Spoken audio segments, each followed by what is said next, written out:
We have been waiting a long time for single player content in WARNO, and in today's video I will summarize what Eugen has been working on in that field.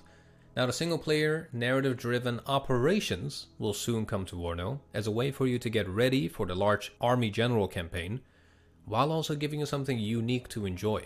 Now these operations, as they are called, will contain scenarios from the fictional World War III scenario WARNO is built around, and will focus on specific battles or combat events in Germany. But don't worry, you will not be limited to only playing as the NATO faction. Both NATO and Warsaw will have their own operations or missions. One operation that I promote on a regular basis is the logistical mission behind my supply of coffee. 3 new patrons, Drake3, Goofia, and Jay, have joined the ranks and are responsible for 2 cups of coffee a month, which fuels an average of 4.6 videos. You can be a part of this group by visiting the link down below. Please do, I have a coffee addiction. Now WARNO is mainly focused around the Sentags area of operations in Western Germany. The Army General will be a campaign that focuses on the entire conflict across all the regions, and you will have a bird's eye view of large-scale attacks and counter-offenses. But operations will zoom in on a specific battle that occurs in June of 1989, which is basically the beginning of this fictional conflict between NATO and Warsaw. Now Eugen's system had something similar in Steel Division 2 with historical battles, in which you could basically play a battle, but you could play it from the Allies and the Axis side.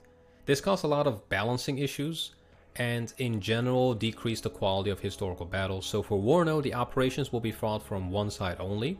But you will also have operations that are for NATO only and operations that are for Warsaw only. So don't worry, it's not just going to be NATO or just Warsaw. And this is actually not a bad thing. By going down this route, Eugen says that most operations will now be expanded to include like unique mechanisms, which I will get to in a minute.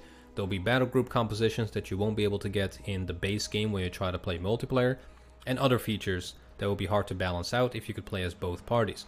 Now for example, let's say one of the operations is about defending a zone against a massive Soviet army, and you have to garrison key points on the map with the limited forces you have. It would be completely unbalanced if you were to play as the Soviets in this mission, since you would just overpower and outgun NATO forces in that region, and it would just be a walk in the park. This would obviously be different in the Army General. You will have these moments where you can just waltz over the enemy, but in Army General it doesn't just rely on one scenario, but rather focus on the entire conflict. Now an undisclosed amount of operations will be released when WARNO finally exits out of early access, but there's already 5 that are being worked on right now. Now the first one is the Kitzingen Ruse, which will be an operation in which you take command of VDV's 900th, I can't English, Air Assault Battalion, and you perform a surprise attack to establish a breachhead, and you need to hold it against NATO forces until reinforcements arrive. Second one is the Black Horse's Last Stand, and this will evolve around the 11th Armored Cavalry Regiment of the USA, based in Fulda. In this scenario, it basically gets attacked by an insane large Warsaw Pact offensive that wanted to pierce into the Sentag's field of operations. This operation focuses on an area where you are on the defense against overwhelming Soviet army, but with reinforcements slowly trickling in from West Germany, which includes A-10, so we're going to see some cool A-10 combat there. So pretty much exactly like the scenario I predicted, but this will be tough if you could play as both parties. Now Red Juggernaut will be about the Soviet 79th Guard Tank Division, trying to cover these huge distances to build up to a massive battle at the end of the operation while trying to capture command zones here and there, and just secure the territory in general.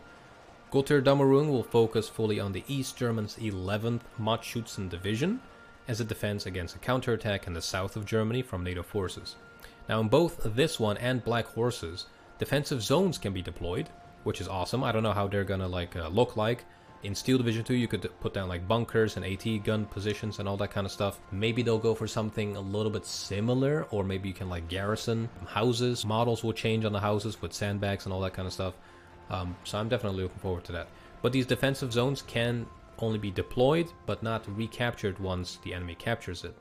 So it is going to be kind of like a gradual fallback mission, which is always really cool. These are definitely always enjoyable in Men of War or Men of War 2 Assault Squad in all the mods and the defensive missions, so I'm really hoping that they nail this in WARNO. And lastly, there is the Backhand Blow operation, which will be about a NATO counteroffensive north of Hanau aimed at breaking through Soviet armored masses.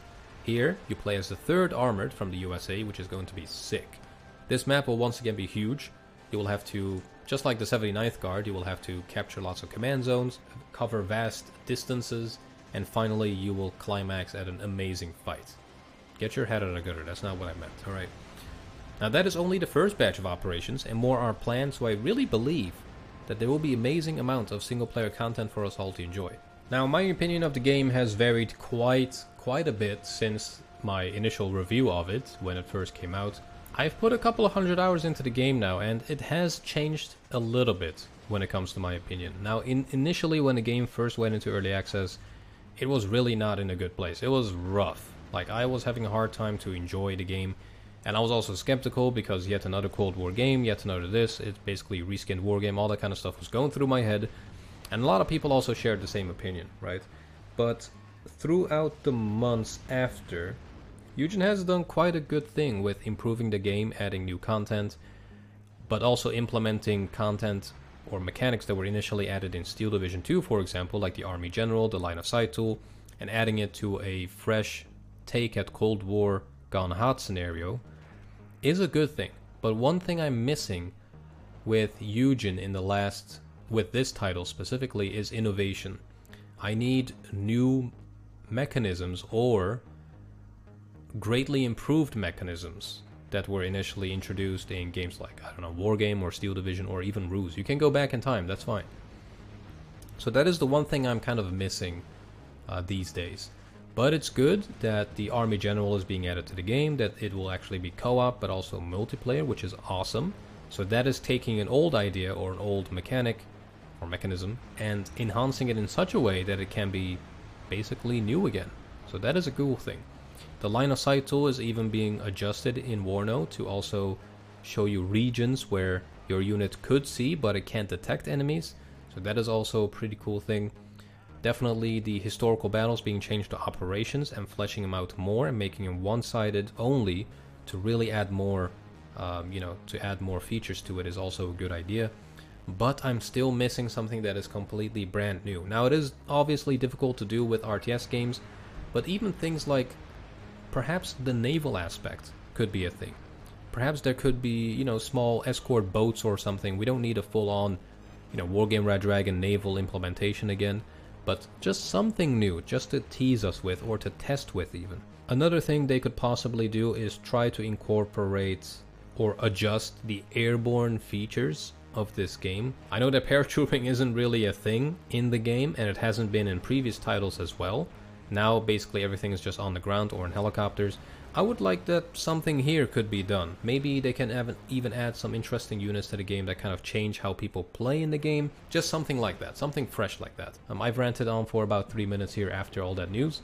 But I do hope that this video kind of helped you out with this. And I do want to know your opinion on WARNO, how it developed throughout the months, and what you really look forward to in its future. With that said, I hope to see you guys back in the next one. Also, snipers are coming soon. Bye.